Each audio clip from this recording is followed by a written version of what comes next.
Well, hey, good evening, everybody. It is good to see you, and it is good to be seen by you. I being glad to be seen and to do the seeing, and Bill Sylvie, aka the Dungeon Delver, coming to you live from a undisclosed storm shelter somewhere in the swamps of Central Florida. And welcome, whether you are watching us over on YouTube or watching us over on Twitter.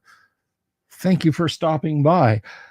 um, Something awesome has happened last night. We crossed over that line. We are now at 6,405 subscribers. That's right. We have less than 600 subscribers to go till we hit 7,000. I would love to hit 7,000 subscribers by the first of the year. Now that'll probably put us still a good couple of years away from 10,000, when I would like to have an in real life convention, the GWOC, the Great Underground Overland Gaming Convention. But if that's something you're interested in, seeing this channel balloon up to 10,000 subscribers, please, if you haven't already, click the subscribe button and click the bell icon for notifications, and do your part, because we would definitely have a lot of fun doing that. But anyway, thank you one and all for being here tonight, whether again you are on Twitter or you are watching over on YouTube. And if you're over on Twitter, say hi. I can see it here in the live chat, even though you can't see everyone else's chats. I will still see your chat. So give that a shot. See if that works for you. Anyway, I want to address the 120 mile an hour elephant in the room. Now I thought about putting up a bunch of storm tracks and spaghetti models and everything like that. But guys, I am not Jim Cantor. Okay. I'm not even Danny Trainer. That's something for the locals around here. We are well out of the cone that this storm is going to hit. If it varies a little to the east, it will still be hundreds of miles away. If it varies to the west, it will be even further away. Granted, this storm is about the size of South Carolina. Okay. And winds do not stop just because you reach the edge of the storm. We are going to be hit by squall lines tomorrow. However, if you go to the Weather Channel page and look up the area I'm in, if you know where I'm at, and I'm not going to dox myself if you don't, then you will note that tomorrow we are expecting wind gusts, like strong wind gusts of maybe 30 miles an hour, which is not much. All right. It's not much. It'll put dead branches on the ground that are like hanging up on live branches, but they're already broken off. That's about it. That's right, Daniel Rowan.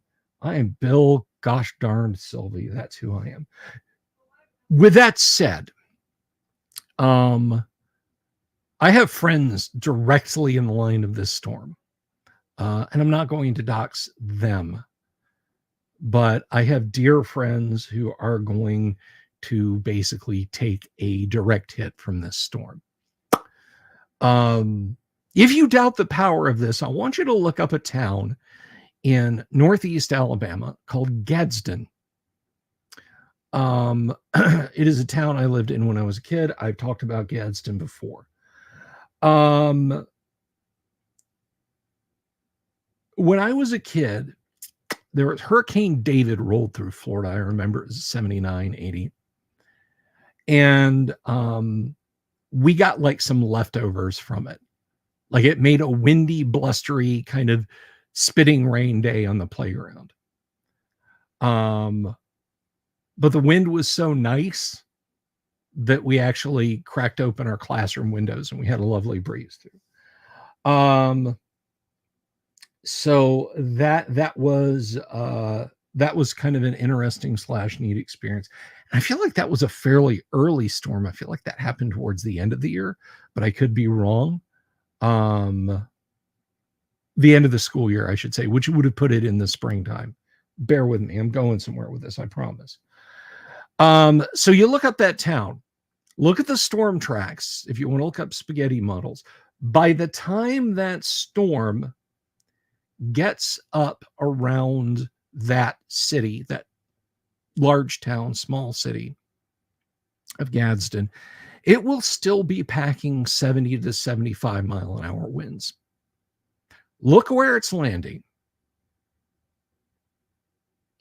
Look where it's going to be by the time it gets up around Gadsden. This is a dangerous piece of weather. Anyone who thinks that I'm sitting back here going, hell, it ain't going to hit us, it's only going to be a cat one. We might put on a blasé attitude. Here in Florida, we take storms very seriously, very seriously. And whether it clips the Keys on a east to west or west to east run, whether it runs up the length of the state, whether it cuts across the middle, whether it slams into the panhandle or into our northeast coast, we Floridians, we stick together and we hope and we pray, and then we send assistance. If you could see the pictures of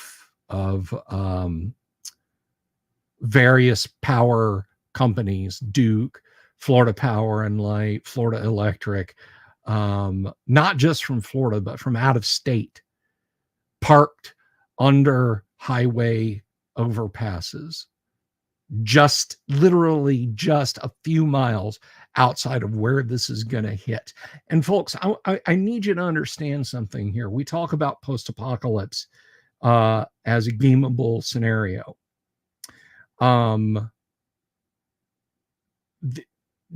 Look at what happened to the Barrier Islands in Florida last year and the year before.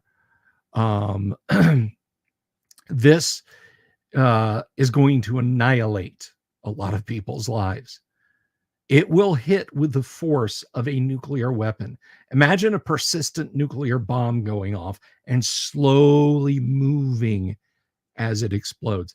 That's how much energy we're talking about this hurricane having. So you see these guys, they'll be camped out in their trucks or hunkered down in shelters,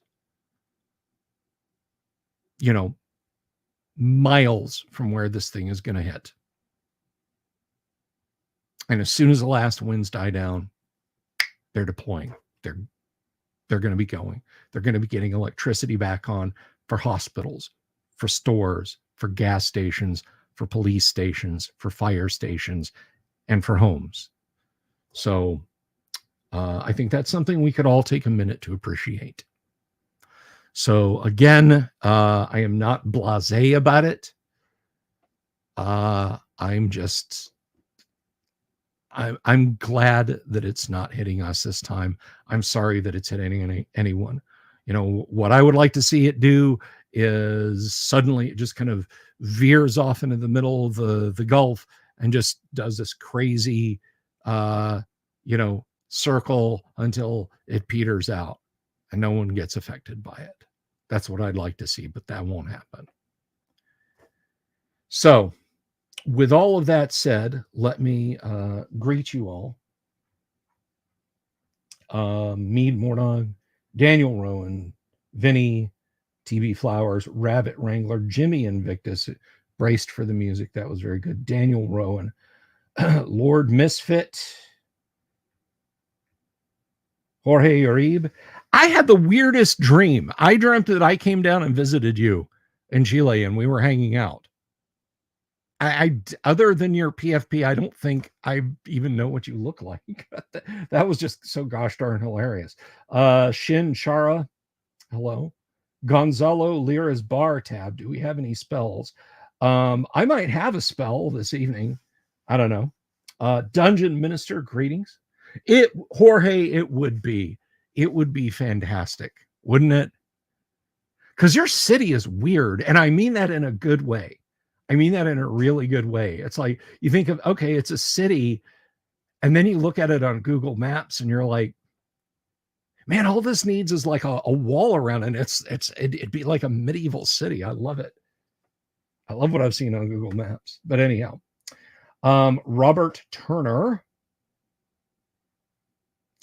Jorge, Bill visited you on the astral plane. That's right. We hung out on the astral plane. Anyway.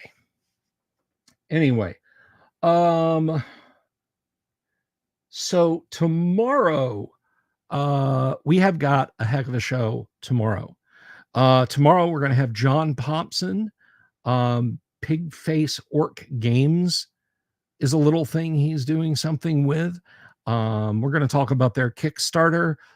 We're going to have a blast. Friday is the final Gamma World game for a month. Friday is the last of the Gamma World until November, because every Friday in October, we are going to be live playing Call of Cthulhu. And boy, howdy, let me tell you something. Is Friday going to be, is October going to be big? October is going to be huge, guys. I have more guests than there are Thursdays in October. We're going to have to be putting guests into Tuesdays and Wednesdays and Thursdays and Saturdays and Sundays. So it's gonna be a guestful time, and then that's gonna be it, unless somebody wants to sneak into November, but no guests in December. I do want to mention, I want to give a shout out to someone real quick, and I've talked about this before, but just in case you missed it, a good in real life friend of mine, Bo Ganora, donated to me the computer that I am streaming with right now, and it's a good one. But he called me up the other day and he said, "Hey, I've got this workstation of this specification. Would you like it?" And I just glanced at it on Google, and I was, because it, if it had been like a third gen or a first gen or a second gen or something like that, I honestly would not have had a use for it beyond being a doorstop. But I saw the spec and I was like, holy cats, yes. So it will form the basis. It is going to form, I do not know Seth Gonzalo. It is going to form the basis of the new streaming PC. Don't worry, I'm not changing anything until probably just after Christmas. Even if all the parts fell out of the sky into my lap tonight, I would not change anything, because I've got a live stream tonight. Let me build a brand new streaming PC and put it into production. That is not how that works. That's not how any of that works. So here it is, actually.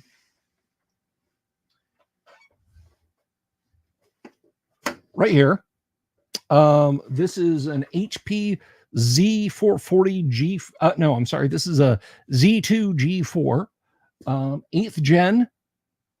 Sucker can hold 128 gigs of RAM. I've already got it prepped to take a low profile video card. I'm going to be putting this on a rack under the desk here. What it's replacing is about 2.5 times bigger.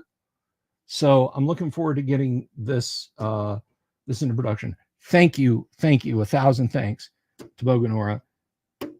I appreciate this. This is awesome.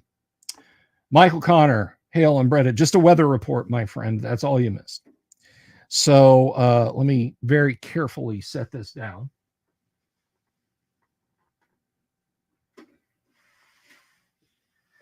So I'm looking forward to getting that into production, as they say. Ironcaster just got here. That is going to be the new streaming PC. I will put that to use after the first of the year. As I was just saying, Ironcaster, I'm not going to be like, I'm not going to try and change things up even over a weekend. I'm going to give myself like a week. I'm taking like the first week of January of the year. I'm taking that off. And this little PC right here that I was just holding up is going to become the new streaming PC, and I'm going to work on it that week to get it up to snuff. Because again, you don't say like, oh, okay, well, it's 3 o'clock today. I've got to stream it at 9 o'clock. I guess I'll start building a new PC, and hopefully everything will be working. It's never that turnkey. Michael Connor, you bet your weather report is worse than mine. I hope not, brother. I hope not.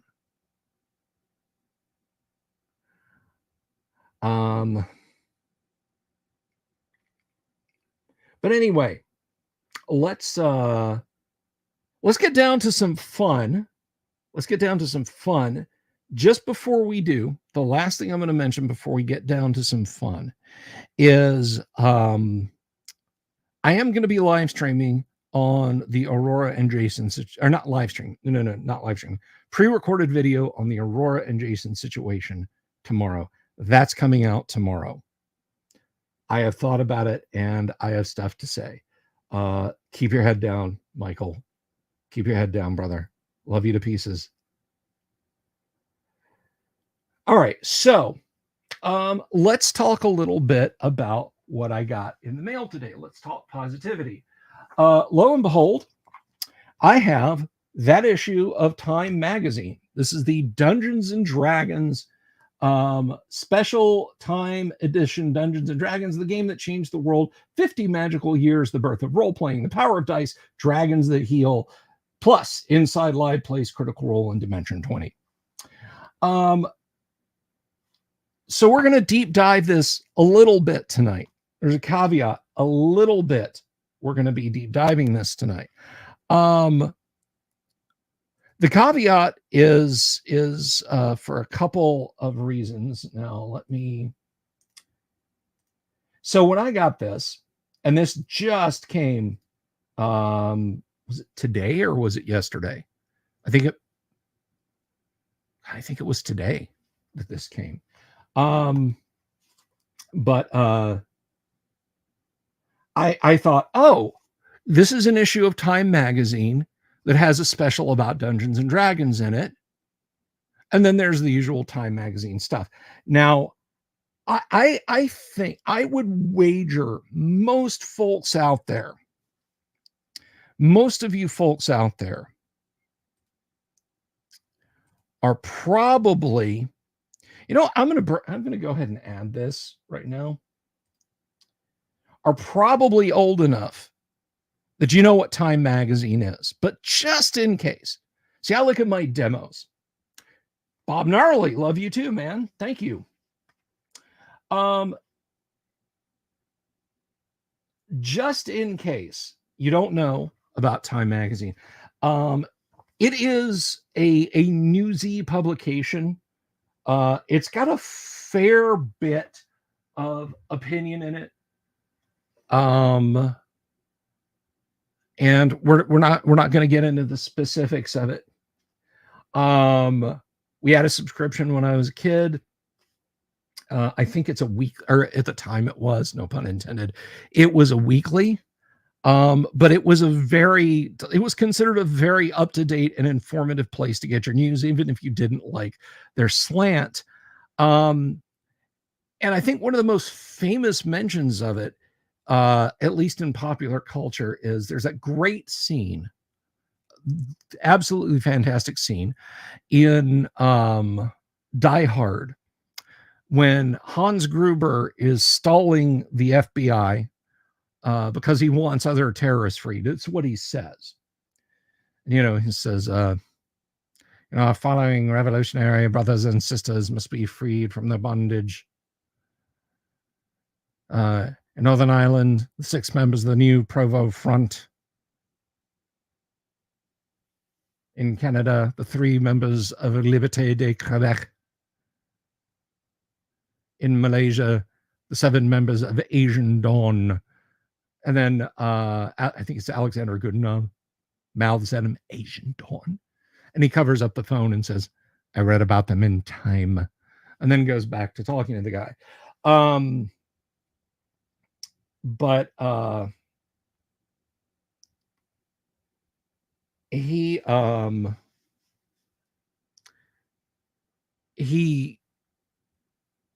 if it were modern day, again, for my younger viewers, if I have any, if it were modern day, he probably would have said, I read about them on Drudge, or I read about them on CNN.com or something like that. So this was that. Time magazine was that. So my thinking was standard issue of Time magazine. Yeah, I get it that Die Hard is technically a Christmas movie. I don't think it's the best Christmas movie ever. There are certainly better Christmas movies than Die Hard. But anyway, that was Time magazine, and I thought this would be like, we get 10 pages of Dungeons and Dragons lore, and then we get into Biden said this, Trump did that, Putin said the other, yada yada yada. And it's not. It is not. It is a full. This is essentially a fanzine, a one-issue Dungeons and Dragons fanzine published by Time. It clocks in at 96 pages long. Oh, thank you, Praxis. Why are you watching this live stream, Mr. Potter? You're not practicing your potions. Anyway, 96 pages long. And the most interesting thing, and I'm going to share something with you guys on the screen here. We'll close this for a second. So I just figured, okay, $15, they'd be sending me something on the newsstand. But if we scroll down a little bit, you can see, at least I hope you guys can see, this edition is printed using a high quality matte interior paper and printed on demand for immediate fulfillment. Because when I cracked it open, and you guys unfortunately won't see this, and this will vary issue to issue. If you're in Indiana, it's going to be different than if you're in California, Alaska, London, New York, London, Paris, Munich. Everybody talks about time issues. No, that's not. Anyway, mine says made in the United States, Orlando, Florida, 24 September 2024. Well, it's the 25th. This was literally run off for me yesterday by High Speed Computer Prepress. Thank you, Robert Turner. Take a gold star out of the goodie box. Anyway, so this is literally just about Dungeons and Dragons, and there is a ton of stuff in here that covers matters of D&D.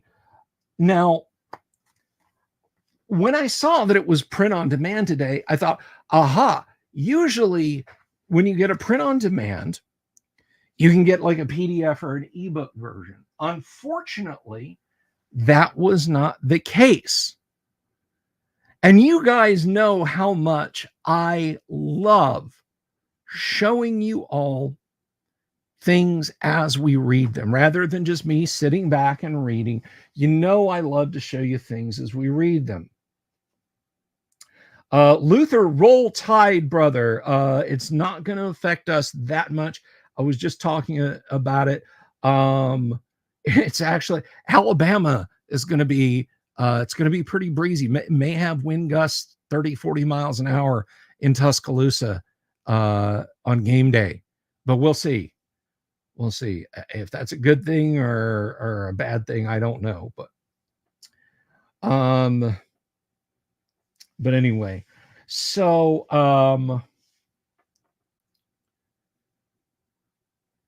yeah, I was like, well, I guess they're just going to have to stare at the side of my head while I read things out. But as it happens,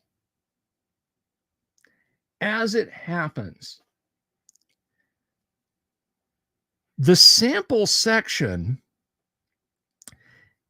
on the Amazon page has most everything that I wanted to deep dive. Now, let me make it clear.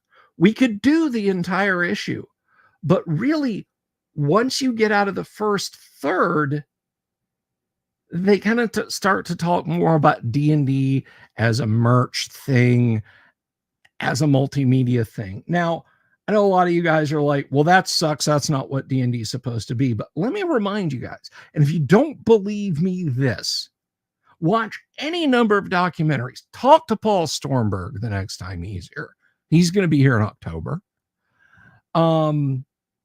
Gary, this kind of thing, Gary would have wept tears of joy if Time had published a special issue about Dungeons and Dragons in a positive light. I mean, we're on our 4th D&D movie now. And TSR right out of the gate wanted to publish games. I mean, you know, people think that the Gold Box games were the first TSR D&D-ish games. No. Dungeon for the Apple II. And there was even Labyrinth of Sisyphus or Labyrinth of the Minotaur. I can't remember which. Was even before Dungeon, and it was published by TSR. And I think you can find all of those on the Asimov Apple II archive. But anyway, so the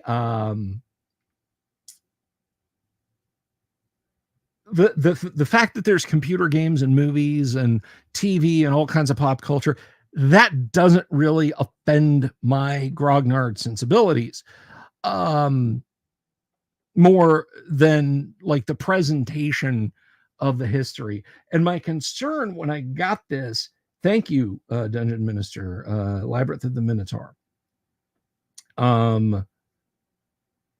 Yes, I do, Luther. We have actually shown those on Mail Call.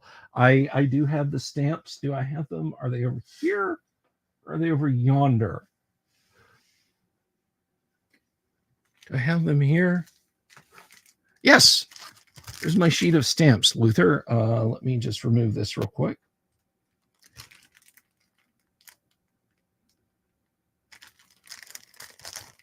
But anyway, so my worry was that they would basically take the same track that Wizards of the Coast had, the same track that PBS had, and just go hammer and tongs at Gary and Dave for daring to be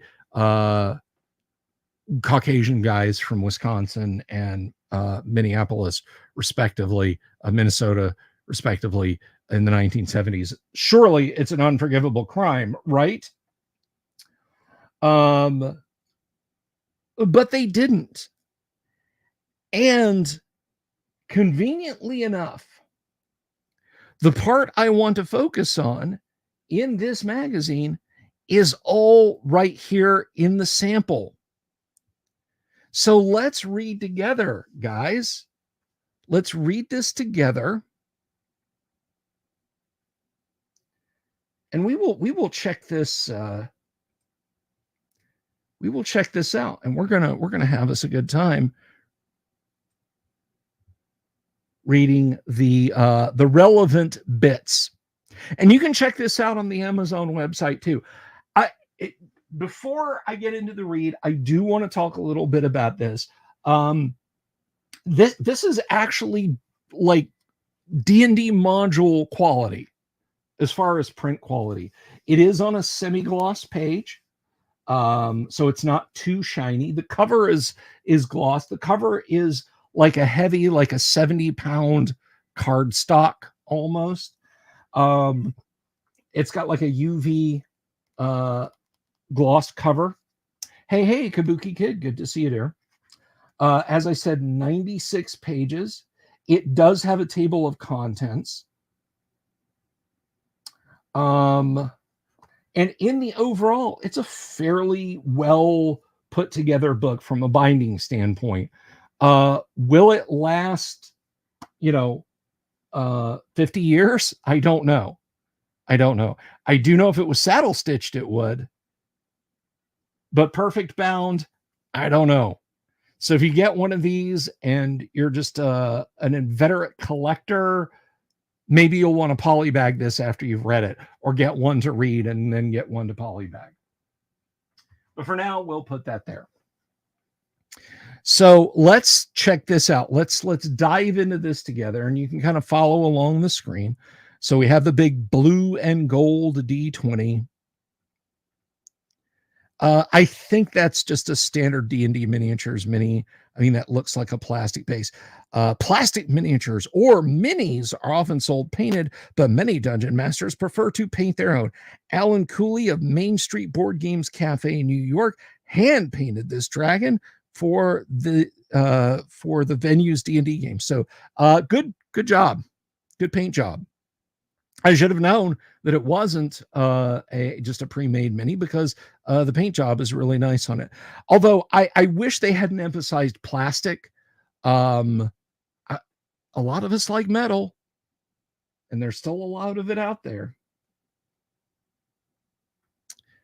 All right, so here we have a contents page. You can see there's a beholder leaning over. And the beholder's checking out. He's got a pet goldfish there. Let's see. Do we have a... beneath the city of Waterdeep, a beholder crime lord known as Xanathar believes it can gather information on everything in the multiverse. Then we have here, white dragons live in mountain vales or icy caves. Their breath weapon is a frigid blast of cold damage. The Storied Roots, and this is by Michael Whitwer, and you guys should know that Mr. Whitwer has written several things. He's written a couple of books about D&D, Art and Arcana. You guys are looking at like a thumbnail of me on the screen. I don't know, Jimmy. I don't know about Tim Kask being on the show. I don't know. Well, he's leaning his eye stalks over. Six Gun Symphony. I like vintage metal miniatures from the 70s and 80s. Right on, Six Gun. I will say there are good metal ones these days also. Hopefully I'll be able to find out who picked up the Otherworld lines, because the Otherworld metal minis were gorgeous. I have nothing but good things to say about Dark Sword miniatures. Their Larry Elmore and Keith Parkinson and Tony DiTerlizzi lines are just phenomenal. And that's just a few of them.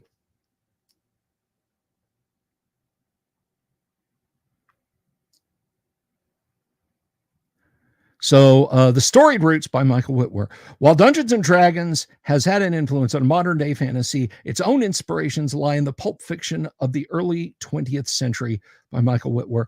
And of course, we start here, and he mentions Stephen Colbert back on March 8th, closing out his show with his mention to Gary. I remember seeing that.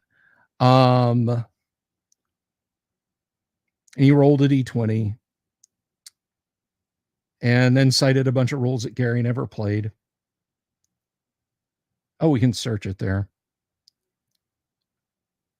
And he says, it was an odd tribute even for a fake news show that spent most of its time making light of mainstream topics and events. By 2008, D&D was far from mainstream. With respect, Michael, I don't agree with that. But what the longtime D&D fan and future late show host knew was that D&D was relevant, and the death of its co-creator was big news, and Colbert wasn't alone. There had been passing references on TV shows here, loving references in major MMOs or computer role-playing games there. Colbert and the creators behind these innovations all knew something. It took the rest of the world a bit longer to see. D&D and Gygax, by extension, had changed the world. Over the 70s, 80s, and 90s, it had fundamentally shifted how people created and interacted with fantasy. It was a training ground for the imagination, growing and cultivating a generation of computer programmers, content creators, and game designers who would go on to build the infrastructure of the information age. Not an incorrect statement. I was shocked by the number of people that I worked with, even at the height of my IT career in the early 2000s, who were fellow D&D nerds.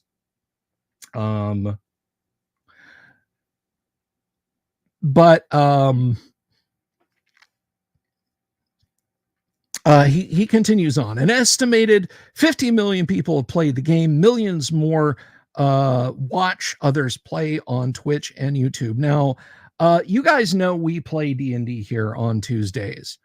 I do want you to interact. I don't want you to just watch, and I want you to take away from watching me play ideas to go and play yourself. Please don't ever think that this is only a spectator sport. I want you to get out of the stands and get down on the field. Okay. Please never just absorb through Twitch. But let's continue on. And of course, we get some history here. Published in Lake Geneva, Wisconsin in 1974, Dungeons and Dragons was the world's first role-playing game created by the small-town shoe repairman Gary Gygax and college history major Dave Arneson. The pioneering rule set was a strange amalgam of disparate tabletop war games and the strategy games of the day, referred and refereed and narrated by a non-player called the Dungeon Master, or DM, in D&D. Each player creates and guides their own imaginary character. Now, Michael, the Dungeon Master is as much a player as everyone else. More so, I would say. But he goes into some of the tropes and so on. I feel like dropping an image of Tolkien right in the middle is a little too on the nose. Gary liked Tolkien. Gary loved Fritz Leiber, Robert E. Howard, so on and etc. He liked Tolkien. He loved Fritz Leiber. And something else. Yes, Rabbit. I want to answer this question real quick. Gary was a cobbler. Yes, he was a shoe repairman. And there is a funny story. We're going to try and get Tracy Lesh on soon. If we can't get him on in October, I will definitely bring him on in November, where he talks about Gary's shoe repair work that he was doing. But I want to, I do, there is something I do want to mention.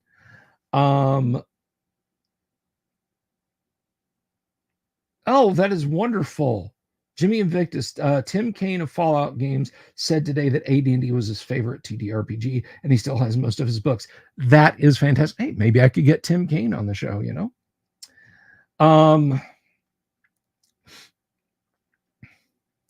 would be necessary to build the keep from B2 on its Mesa at 28 millimeter scale. But I'm gonna... that's right, Kabuki. I'm going to say something that's going to get me in trouble here. Dave Arneson testified. Now, before I say that, let me say this. Dave Arneson is absolutely the father of role-playing games as we know them. He testified he did not write a single word of Dungeons and Dragons in court. I'm just saying.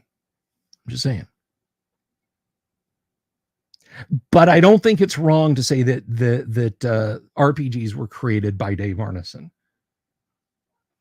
But Dungeons and Dragons is very much Gary's jam. He owes a lot to Dave, don't get me wrong, for influence and inspiration. But here's a good point, and I've harped on this before. Called the most influential game by John Romero, co-creator of the seminal first-person shooter game Doom, D&D would pioneer a slew of now ubiquitous gaming concepts. And if you read Masters of Doom, when they were writing like Commander Keen and Wolfenstein 3D and trying to come up with a demo. Well, they did come up with a demo, but trying to get the guys at Nintendo to publish Super Mario Brothers 2 or Super Mario Brothers, I can't remember which one, for the IBM PC. They they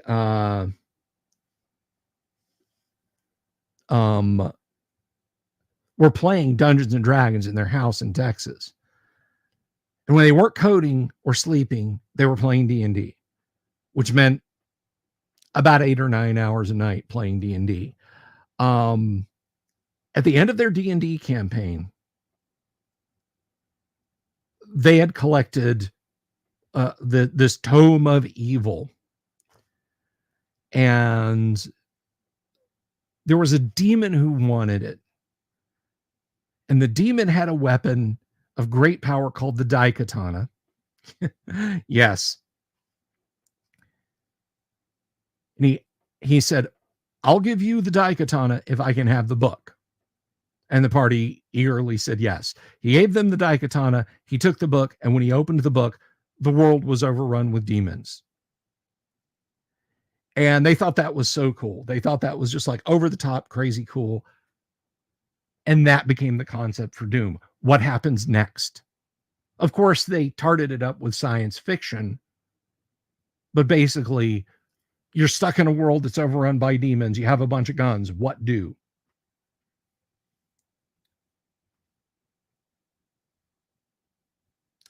So let's continue on. And we have some nice art there. Like J.R.R. Tolkien's Elves, the Elves of Dungeons and Dragons, second edition did not die of old age. Instead, they migrated to another land. In AD&D, gray elves, high elves might live 1,000, 2,000, 3,000 years, but they still died of old age. And so here Whitworth goes into the pulp fiction influences on D&D, fantasy and science fiction. Today, those terms conjure visions of blockbuster movie franchises, AAA video games, and some of the top series on television, from brands like Marvel and Star Wars to Harry Potter and Star Trek. The fantasy sci-fi landscape is riddled with multi-billion-dollar multimedia empires, many of the largest intellectual properties on the planet. But 100 years ago, most serious readers scoffed at those speculative genres, believing this type of literature wasn't worth the paper it was printed on. Literally, named for the cheap wood pulp paper they were produced with, pulp magazines of the 20s, 30s, and 40s came to define the genres of fantasy and science fiction while galvanizing their fan bases, an outgrowth of the literary magazine movement of the turn of the 20th century and heavily inspired by the serialized fiction of renowned writers such as Edgar Allan Poe, Robert Louis Stevenson, Arthur Conan Doyle, Edgar Rice Burroughs. Everybody had 3 names back then. There was nothing else to do. So, you would say, hello, William Morris Sylvie. And I would say, hello, John Robert Smith, because there was nothing else to do during the day. We could take up all that time saying all 3 names. But anyway, these were roughly 130-page short story compilations that were targeted to a somewhat less refined lot than their predecessors. The content was often violent and sometimes salacious. The covers racy, usually featuring illustrations of scantily clad women alongside equally provocative titles. Perhaps most important, they were half the cost of their glossy magazine counterparts, making them the perfect vehicle to attract young writers with big ideas and little to lose, such as H.P. Lovecraft, Robert E. Howard, Fritz Leiber, would find a regular paycheck in the churn of writing for the pulps. The stories were exciting and ephemeral. What evil sorcerer might Conan the Barbarian take on in the next month's issue of Weird Tales? What sort of mischief would Fafhrd and Grey Mouser be up to in the upcoming volume of Unknown? He doesn't really talk about what would happen with H.P. Lovecraft characters. I wonder why that is, Michael.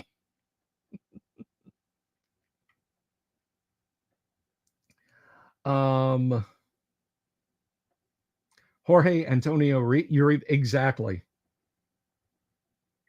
That's a good conquistador name. Why did you change the name of our number one product from Conquistador Instant Coffee to Conquistador Instant Leprosy? If you know the sketch, you know how funny that is. Meanwhile, across upon another fantasy movement was brewing, this one rooted in the decidedly higher ideals than those of its North American counterpart. In 1937, heavily inspired by European mythology and fairy tales, an Oxford professor of philology named J.R.R. Tolkien would publish a juvenile novel called The Hobbit. In a story set in a beautiful but dangerous world called Middle-earth, Tolkien tells of an diminutive hero thrust into an unexpected journey. Is it an diminutive? Someone with better literary chops, find out. The first rule of Cthulhu clubs is you do not talk about Cthulhu. Jack Photon, 100% right. Time talks about about Appendix N. Yes.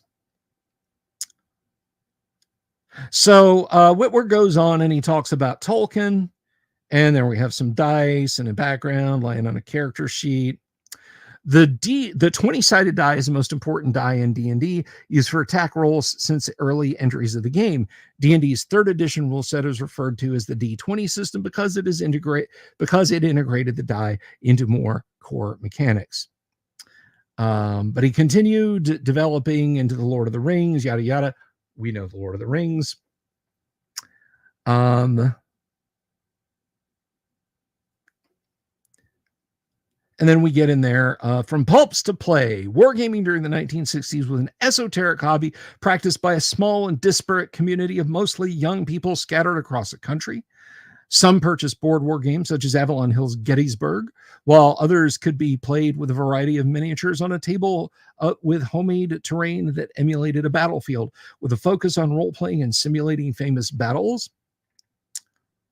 Here we have, in Greek mythology, the Lernaean Hydra was a 9-headed poisonous water snake-like monster. The D&D iteration may have up to 50 heads in rare cases.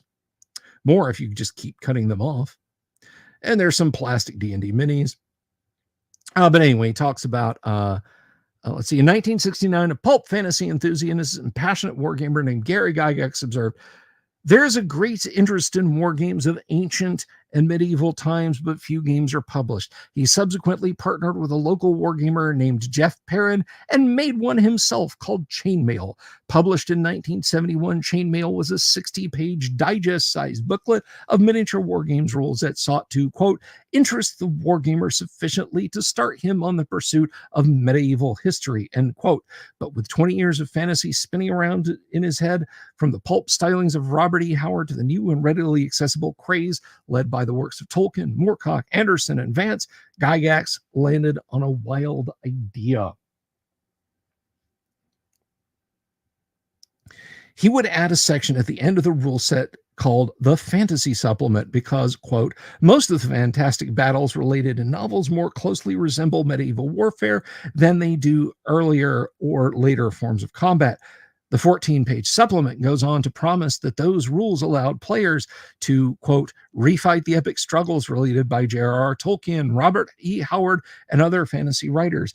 And the game included rules for play with Tolkien-esque creatures such as hobbits, ents, and balrogs. You could even play with single-entity higher-powered units called wizards, heroes, and superheroes. The last term swiped from the popular Marvel and DC comics of the day.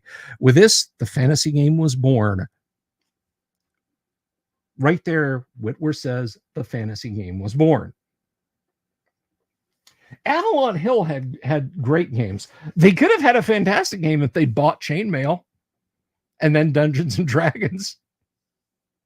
But they didn't think it. The guys, it's my understanding that the guys at Avalon Hill read the D&D rules and said, why would you buy this? There's no end game. What's the victory condition? You just keep getting more powerful? How do you end that game? Just think what might have been. Let's see. Gygax's chainmail would especially intrigue one of his wargaming acquaintances, a University of Minnesota history student named Dave Arneson. Arneson and his Twin Cities gaming group had been experimenting with all manners of war and strategy games, some of which included a degree of role assumption, including creating and acting as your own singular character. When Arneson got a hold of chainmail, he found a rule set that featured fantasy archetypes and combat mechanics he could use for a fantasy scenario he'd been planning for his group called Blackmoor. According to Arneson, he'd been reading a Conan book the day before he ran his first Blackmoor session, no doubt an inspiration for the dank dungeons beneath Castle Blackmoor. When Gygax heard reports of this alluring new fantasy dungeon game being played in the Twin Cities, he asked Arneson to see whatever rules Arneson had developed. A brief demo some months later, and we all know because he's been on the show, Rob Kuntz was at that very demo. It led to a collaboration between the two on a new type of game, one that would come to be called Dungeons and Dragons. When D&D was published in 1974, the pulpy fingerprints of weird tales and other mid-century fantasy were all over it. A cooperative but diverse set of adventurers setting out to save a mystical world of elves, dwarves, goblins, and dragons. A check for Tolkien. A ragtag group of scallywags out for treasure and fame. A check for Liber. A grotesque collection of otherworldly creatures and monsters to battle. A check for Lovecraft. A system of magic where spells are erased from the user's memory when cast. A check for nobody, because I'm calling BS on that. That was not how Vancian magic worked. But I don't want to get into the intricacies of it now. Let's drive on. A brutal and uncaring world where magic is rare and unnatural and the golden rule is kill or be killed. A check for Howard. Holy warriors whose abilities of healing and protection are powered by faith. A check for Anderson.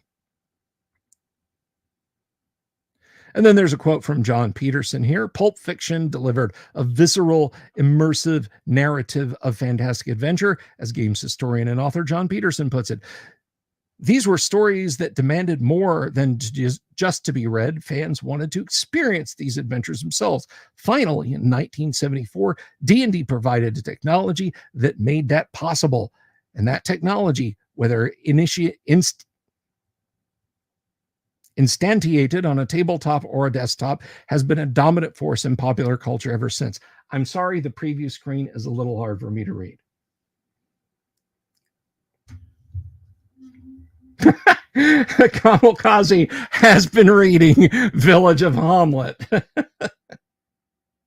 That is a great quote, Kamikaze, and thank you.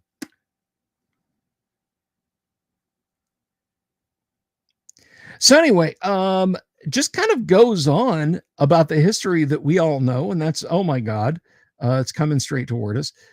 Named for H.P. Lovecraft's Lovecraftian or Eldritch horror. It is a natural part of the D&D universe. Good God.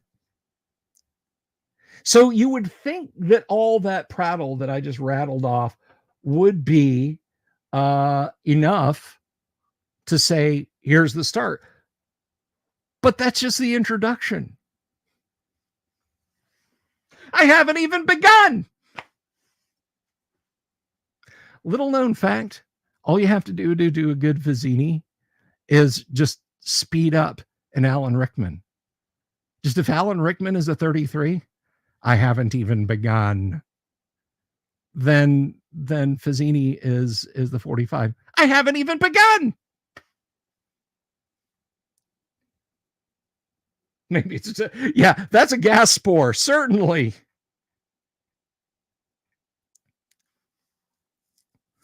And then we have a bunch of goblins being cut down. Big ups to the folks, even if they borrowed this from Wizards of the Coast, big ups to the folks at Time for not putting in cutesy goblins. I hate cutesy goblins. The Game's Journey, and we have some old school books over there.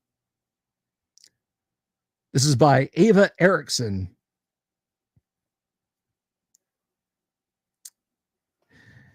In 1987, evangelical theologians George, actually, before you get into this, I just want to say,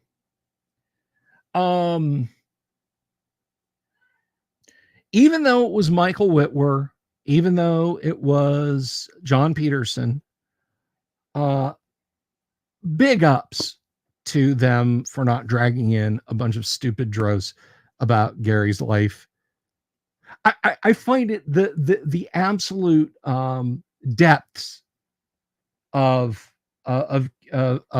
lowbrow character assassination that in literally the opening pages of 50 Years of Dungeons and Dragons, from Wizards of the Coast, they attack Gary for like a full paragraph. Time magazine, if you know, you know, sets that aside and focuses on the game.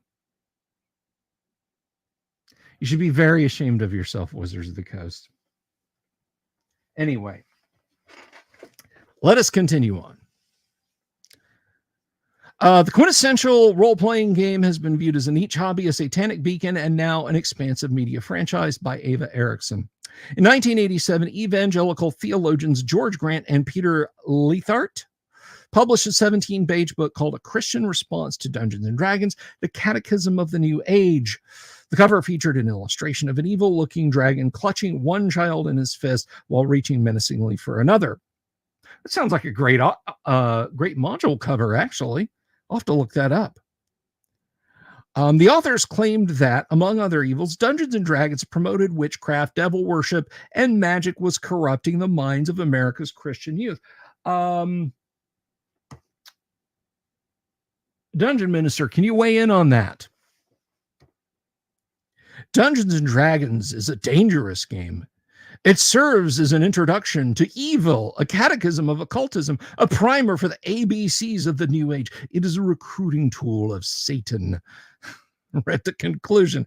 But despite Grant and Leithart's warnings, D&D's popularity continued to grow and grow and grow until its themes didn't seem particularly extreme or unconventional after all. Be well, Rabbit. Take care. I didn't think it was that late.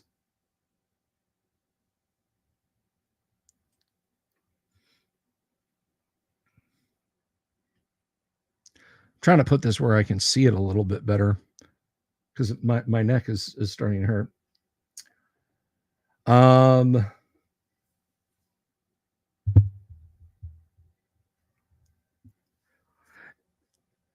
Now, 50 years after its creation, Dungeons and D&D is no longer a niche hobby feared by those who don't understand it. Instead, it is a quintessential part of pop culture with an estimated 50 million players globally, and A Christian Response to Dungeons and Dragons has a 2.3 star rating on Goodreads. Now I want to find a copy and deep dive that. You guys let me know if you would like a deep dive of that, and we will do it. Perhaps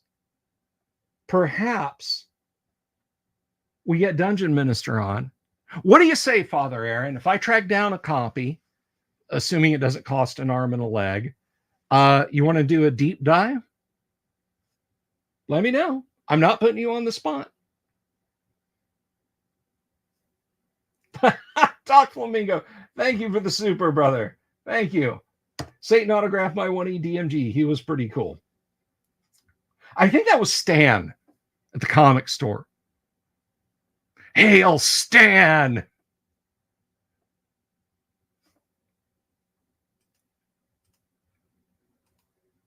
All right, that's a pretty bold super. Who will match him? Who will dare to match him? Savo, hello. Good to see you.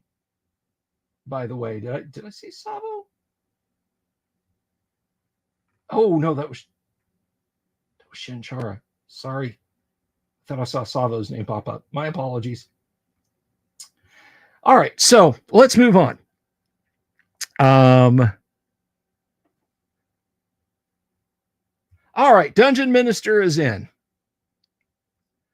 And there we have some gorgeous box sets. We've got a home set. We've got a mold vase set. Very nice looking.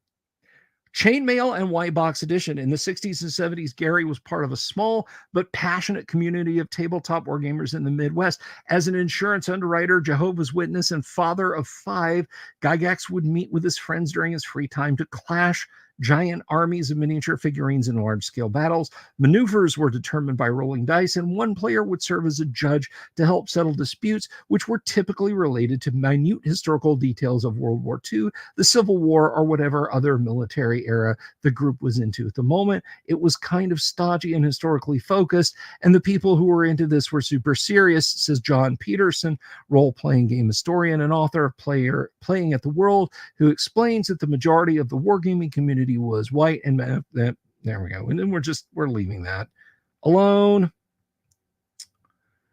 You can now tour Gygax's home in Lake Geneva, Wisconsin.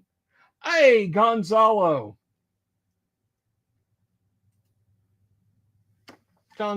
thank you so much for the super. I don't worship Satan. I do agree with a lot of the things he tells me, but I don't worship him. Well, don't do that either. No, he was not Mormon, Michael.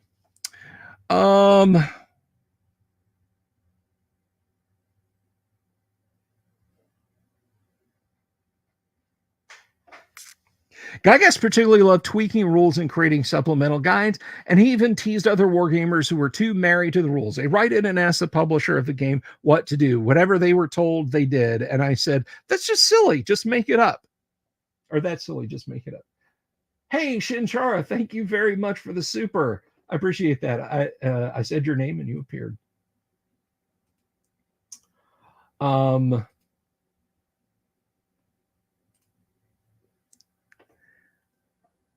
Anyway, by 1970, Gygax lost his job at the insurance company and started working as a cobbler. We were desperately poor. My mom would garden to put food on the table and make bread as opposed to buying bread. All those things to try and save money, says Gygax's son Luke.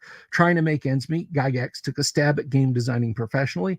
By that time, he had become fascinated by medieval warfare, like his friend Jeff Perrin, a fellow member of the Lake Geneva Tactical Studies Association.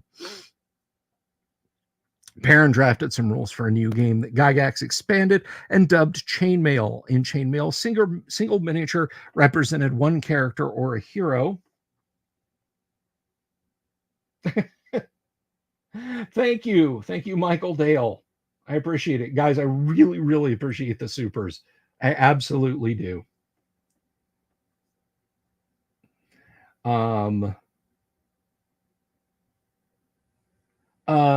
Where do you sign up to get super chats or to give super chats, Nordic? I mean, you need a YouTube channel and 1,000 followers and permission to make money and then live stream. Anyway, by the way, I just want to Nordic demands super chats. I just want to point out Dungeon Minister has a fantastic channel. If you're not subscribed to Dungeon Minister's channel, look, I consider subscribing to Dungeon Minister's channel is a requirement of subscribing to my channel. Go subscribe to Dungeon Minister's channel, please. Do that. Pop open another tab, look for the Dungeon Minister on YouTube, and subscribe to his channel. He has amazing, wholesome content. I have never heard a single damn dirty word out of his mouth. He does these battle reports of his weekly games that he plays with his wife and his children. He has Claricon coming up in just weeks, which is a great convention. So I absolutely want you to subscribe to Dungeon Minister's channel and show him some love. And when he live streams, you super chat this man, okay? I'm just going to say it flat out. Super chat. Anyway, so Peterson's going on and he's talking about basically kind of covering what we already know.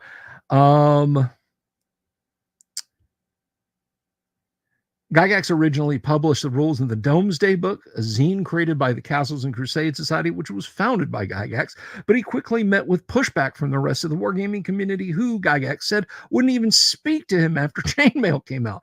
They were history buffs, unamused by the fantasy elements, but he soldiered on, and in 1971, the game was published by Guidon Games, a small Indiana-based wargaming publisher. While it was hardly flying off the shelves, it did become Guidon Games' biggest hit, selling around 100 copies per month. Now, that's $500 a month. So if you assume that those cost $2.50 a piece to produce, which they probably didn't, that's still $250 a month. That's back in the 1970s. That's like almost $2.5 grand. If you don't think that would have helped back then, well, you're wrong.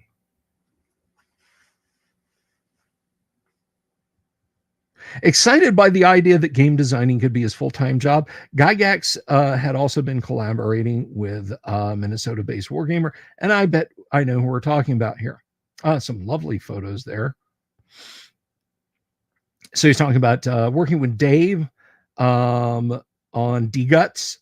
The two had met at Gen Con, a gaming convention hosted by Gygax in 1969, and bonded over their interest in Napoleonic era naval warfare. D-Guts players use dice, rulers, and protractors to determine moves, pushing large fleets of model sailing ships across the floor.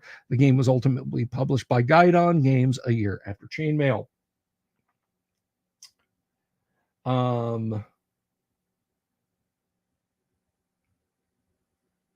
Arneson was also a fan of Chainmail, and he had been incorporating the rules, especially the elements of the fantasy supplement, into his own long-running campaigns called Blackmoor.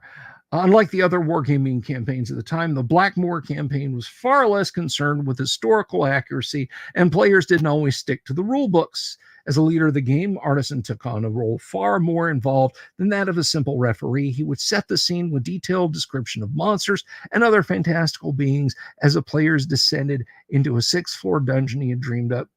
A dungeon is nice and self-contained, Arneson told Wired in 2008. Players can't go romping over the countryside, and you can control the situation. So Dave was a railroad DM. Who knew? When Gygax heard about the campaign, he reached out to see if he could incorporate some of the rules into a chainmail supplement. Arneson and his crew ended up driving down to Lake Geneva to play with Gygax. They encountered a troll with magic armor during that game, and that's when Gygax understood just how incredible Arneson's ideas really were. Gary realized this was a much bigger idea than just something he was going to tack on to a new expansion to Chainmail, and that's when the work towards Dungeons and Dragons commenced, says Peterson, who explained that Dungeons and Dragons was really a combination of two groups: the wargaming community that Gygax and Arneson were a part of, and the fantasy and sci-fi fandoms that also existed at the time. So it kind of goes on. Guidon Games was not interested in role-playing, so Gygax ended up breaking off. And we have some new art kind of there. Oh, we have some lovely, lovely looking old school metal minis here. So it goes on with kind of a good condensed history. I don't know why my voice is starting to give out already, and I apologize for that.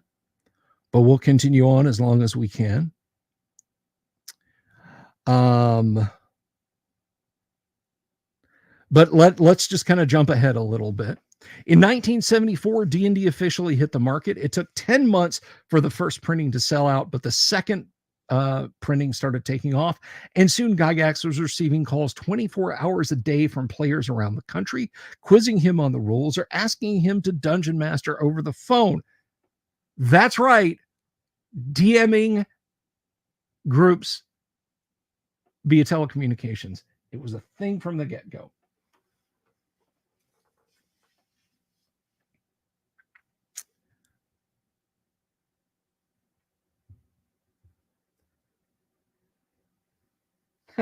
Rich Denver says Gygax and Arneson were the Snoop and Dre of the gaming world after they hooked up. By the way, guys, at Rich Denver, you guys like my intro music? That's one of the two geniuses over there at Bards of Greyhawk who makes that happen.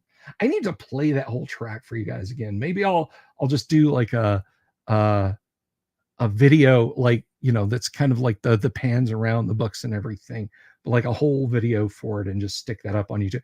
If that's okay with you, Rich, if that's okay with you.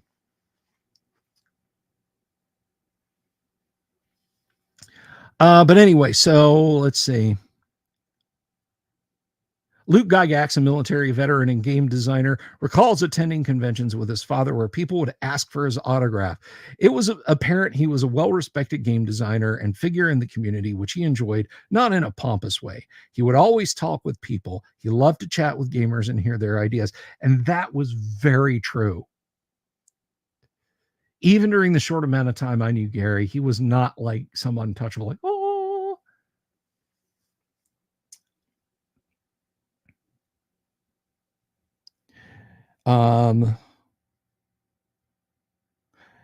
Luke explained gamers would often approach his father with their own ideas for games, and Gygax would almost always write to them with notes and suggestions. He came up in a very small community where everyone tried to help each other. In the press. All right. And this, we're on page 21. I don't know. I think the preview goes to like page 26. So our deep dive will probably stop there. But in late 1977, TSR received a letter from the licensing company that controlled some of the rights to writer J.R.R. Tolkien's intellectual property. Hey, Kamalkazi, thank you for the super. If I was getting repeated calls to DM over phone, I'd start charging by the minute. Let me tell you something. It was the 1990s here in Central Florida, at least, when like calling from where I lived in West Orange County to close to where I live now, in Seminole County, was a long distance call.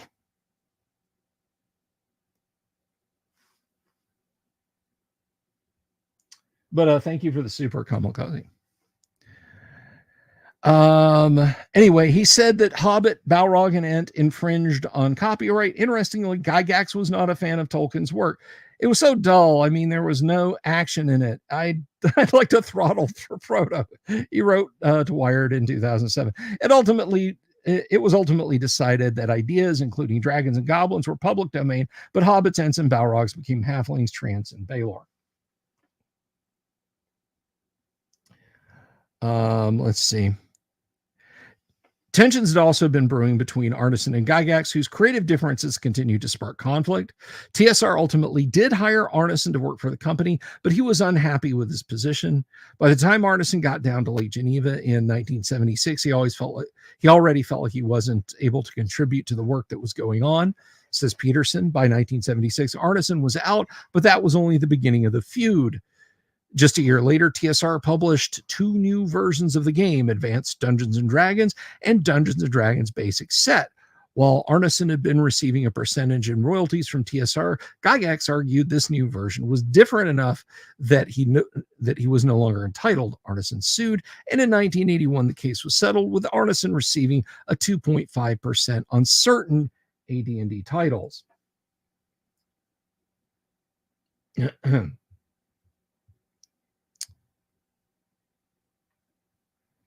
And it goes on. AD&D expanded and refined the rules set forth in the original version of the game, making them much more clearer, a major step up for the company. The books came as hardbacks as opposed to the booklets of the previous edition. The core rule books were published between 77 and 79, including the Dungeon Master's Guide, the Player's Handbook, and the Monster Manual. Basic sets were designed for novices just beginning campaign, offering detailed rules for character creation, and instructions for both players and dungeon masters. By the way, if anyone wants to hear Alex Jones read any of this, throw me a super. You know how to do it. Also, I don't agree with Gary about Tolkien. I don't. It's just one point. I never found Tolkien's work dull.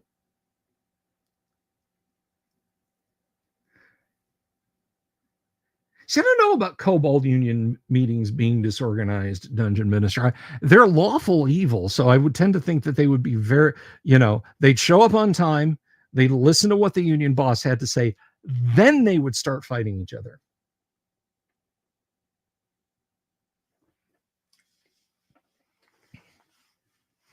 Bugbears would just show up and start beating each other the minute they got in. Anyway, by launching both lines of products simultaneously, TSR was able to widen its audience and bring in new players. I'm sorry, what was that you said, John Peterson? They broadened their market and their number of fans by releasing multiple product lines?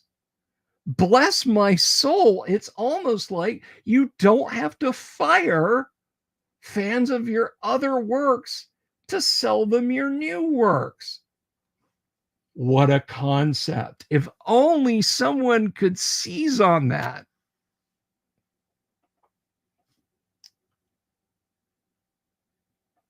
Anyway, but I'm not being sarcastic.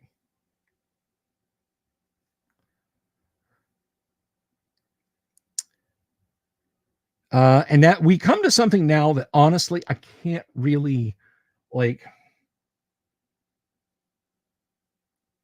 They talk about what in the magazine. They talk about what came of Michigan State University student James Dallas Egbert III. And if you know what happened there, I think we know the story, and I honestly I don't know that I should just go blurting it out. If you know, you know.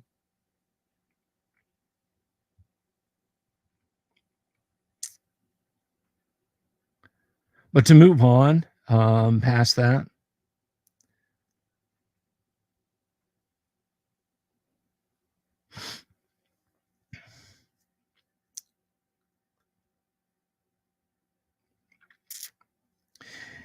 D&D's rise and fall and rise in the early 80s amidst the chaos of the satanic panic. D&D officially entered its heyday, generating around 16 million in sales in 1982. With his newfound wealth, Gary Gygax separated from his wife and moved to Beverly Hills, where he reportedly hosted Bolivian booger sugar filled parties at his mansion. Milwaukee Magazine even coined him Lord of the Nerds. I think that should be crowned. While he was in Hollywood, he was working on a Dungeons & Dragons cartoon, which ended up running from 1983 to 1985. In 83, over 600,000 units of D&D were sold, but sales fell off just as quickly as they rose. And in 1984, TSR sales didn't even reach 200,000 units. The reason for the fall off was manyfold. On one hand, because D&D didn't require figurines, a board, or any other pieces. Profiting off of players after they bought the rule books became a major problem for TSR.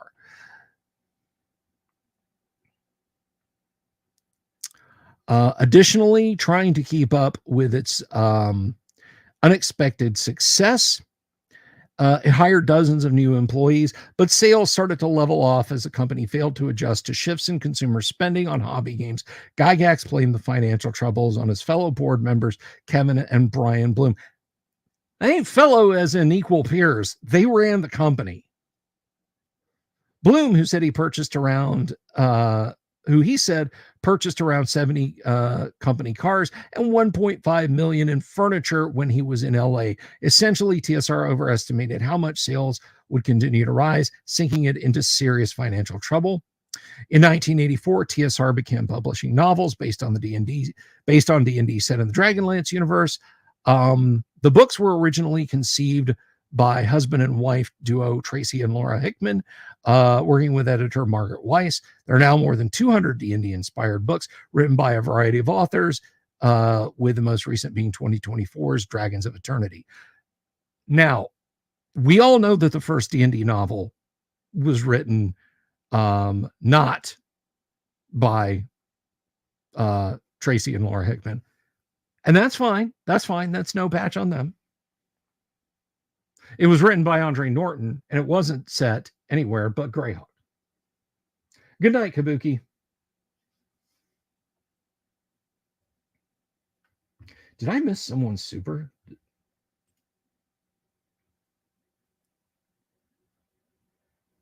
Okay, I was worried. Thought I'd missed someone's super. Kamikaze. Well, let me tell you, Kamikaze, where you can get a lot of a lot of this info straight from the man himself. I actually have the first interview I ever did with anybody from TSR was all the way back in 2002 with Gary. Yes, it's I uploaded the audio to my YouTube channel. Just look for my name on YouTube and an interview with Gary Gygax. That is correct, Gonzalo. It was Quag Keep.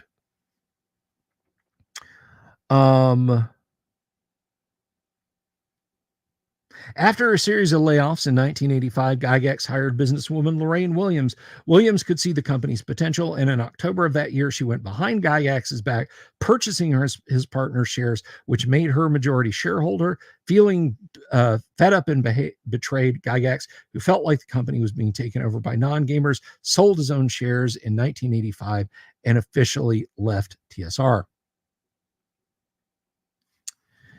And it goes on, the company culture changed under Williams, and many gamers have blamed her for just about every bad thing that happened to TSR. She was notoriously tough and rarely interacted with employees on the creative side.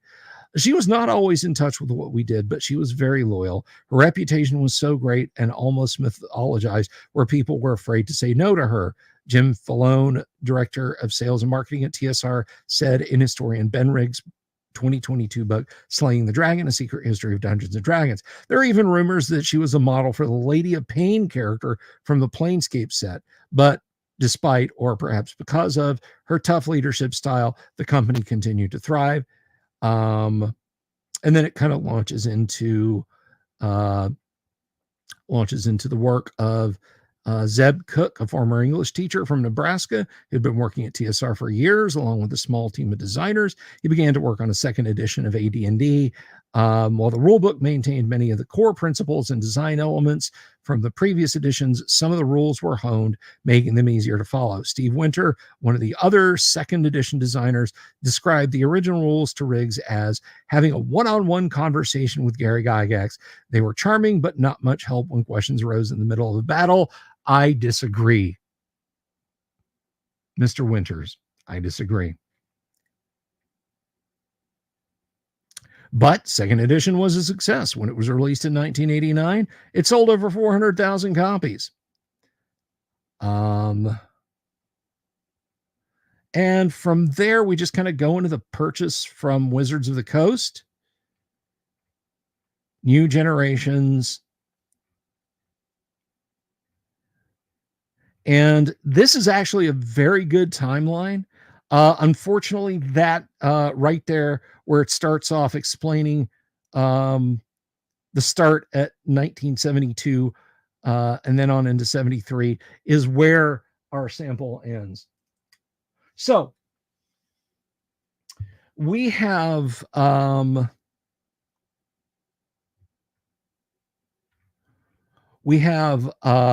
kind of reached the end of our sample, and that's really kind of the bulk of the deep dive. No, I don't think there was an Ozric cover in any of that stuff. So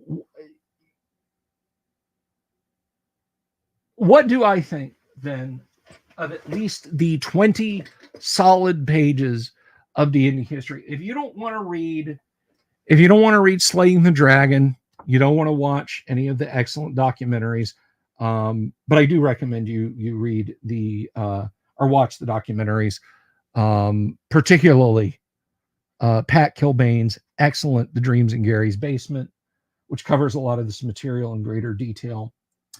You could certainly do worse. The timeline, at least what's relevant to us, runs for about 3 pages. There are some good examples of art. And then after that, it gets into the multimedia aspects D&D on screen. While the game is all about players working together, some media mainstays encourage us to just sit back and watch. And it talks about, Critical Role. It goes into Vecna and Stranger Things, the various D&D movies, and then you kind of get into some societal impacts and opinion pieces, which I don't really give a fig about either way.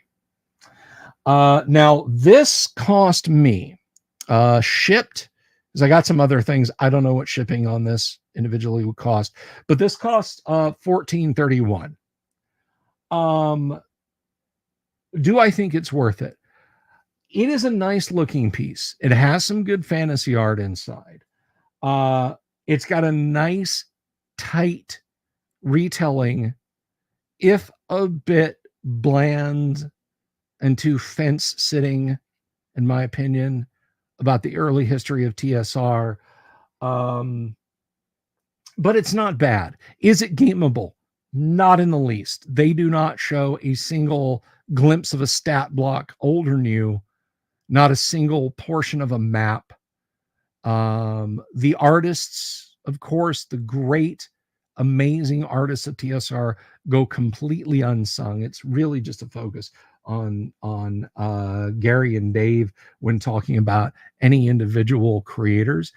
But unlike the 500-page, $80 mess that Wizards of the Coast insulted Dave and Gary with, it is even-handed in its treatment of them. Sad that we need to be happy they aren't hostile, but here we are. Yeah. So yeah, they were not, it was not at all a hostile take on early D&D. And yeah, I'm glad I have it. I'm glad I got to see what the brouhaha was about. I don't really care for the fact that it covers influencers or, ooh, this is how D&D just appeals to this little niche, this little social niche, and how it saves us. It's so much, D&D is so much bigger than that. I am glad that people found solace, and heaven knows that as a niche geek back in the day, I was happy to have an experience D&D, but it really is bigger than that. So in the overall, I think it is a decent. I think it's kind of a decent book. Matt, it depends on how much it was. Again, mine was $14 and change print on demand from Amazon. I don't know how much it was. I actually looked for it. I went to a couple of pharmacies, which of course always have big magazine racks. And I checked my local grocery store, my local Publix. No. The Time magazines that were there were like some stuff about the Beatles, I think. Or maybe not. I don't know. But it wasn't Dungeons and Dragons. I guess certain stores could get certain ones, and they just decided that, whoever was doing the purchasing just wasn't owning D&D. Good night, RPG Grandma. Oh, you should stick around next time when you have less class. You are quite welcome, RPG Grandma. So it's not a bad read. I mean, it gets 3.6, the ratings, and this always floors me. Peter J. Flag here. Peter, if you're out there watching, I'm not picking on you. Product was damaged when opened up. Ripped. That's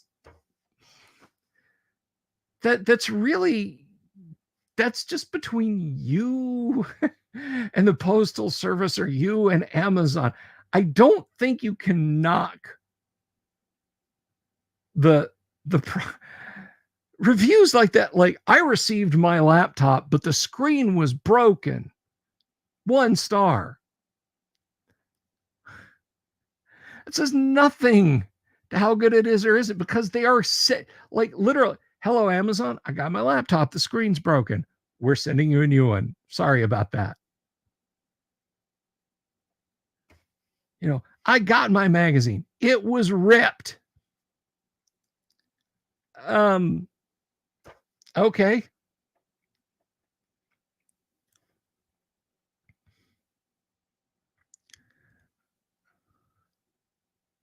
D&D My Beloved. Amazon shipped it in. Now, I got mine in a paper envelope with like some miniature brushes and a solid state drive.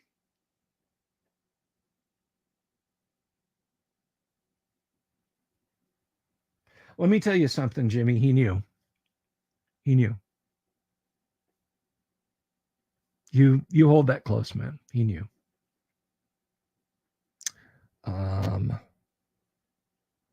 Jason N. I'm not reading Jason N's review. I read it earlier, and this is not the time and place. But you know, so if you ask me, like, should I get that or Dungeons and Dragons, the making of original D&D in 1970 to 1977? Get the Time magazine. It's cheaper, it's less insulting. It doesn't have an OD&D set in it, but with the money that you saved not buying that, you can get OD&D print on demand from Drive-Thru RPG. That I honestly recommend you do that. Go to Drive-Thru RPG. Will I be going for much longer? Probably not. I mean, again, unless someone supers me for an Alex Jones closure, I'm probably going to wrap up here in just a few minutes, Matt. Can you get the Hardmaster printer? That's a good question. You know what? Let's go over to Drive-Thru Nordic.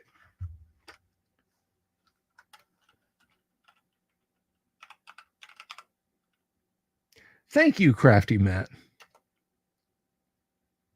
I appreciate that. All right, here we go. Hardmaster. There is a ton of Hardmaster stuff. Hardmaster 3rd edition by Columbia Games. And leave it to me to click the wrong thing. Hardmaster 3rd edition by Columbia Games. No, it is not available print on demand. It is available as a PDF, which you could probably send to Lulu and have them print for you.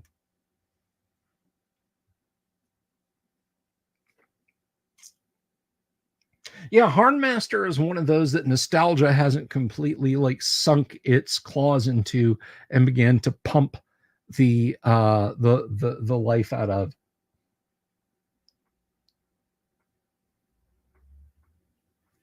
Nah, we like you, Matt. We like you.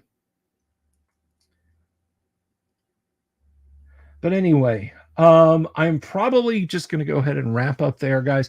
I hope you enjoyed the deep dive on Dungeons and Dragons, the game that changed the world. I'm glad to have this issue. Yeah.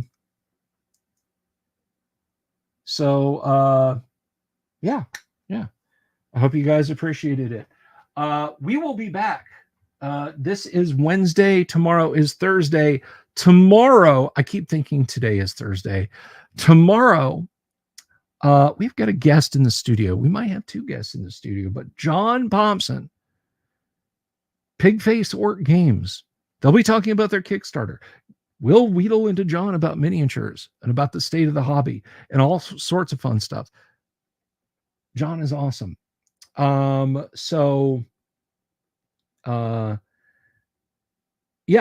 Please, if you like this video, give it a thumbs up, leave a comment down below, tell me what you liked about it.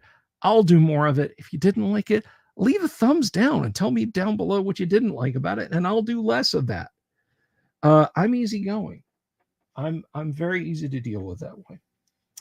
Do you like the video, or do you like, do a little folded up note thing? So you pull the tab and it unfolds in your hands. Do you like me? Check one. Not your echo, dwarf it. No, that's not a thing.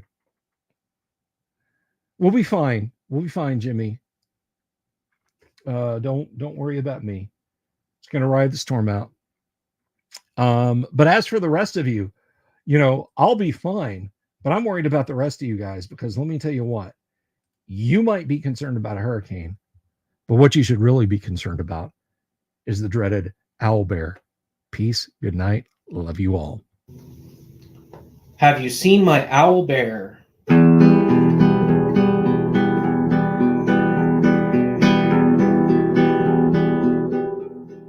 Here's to all the weirdos everywhere, in the woods and in the air. Have you seen my owl bear? Should I shave off all my hair? Bobs are all around, some live in tunnels underground. Some are fat, some are rich, some are sleeping in a ditch.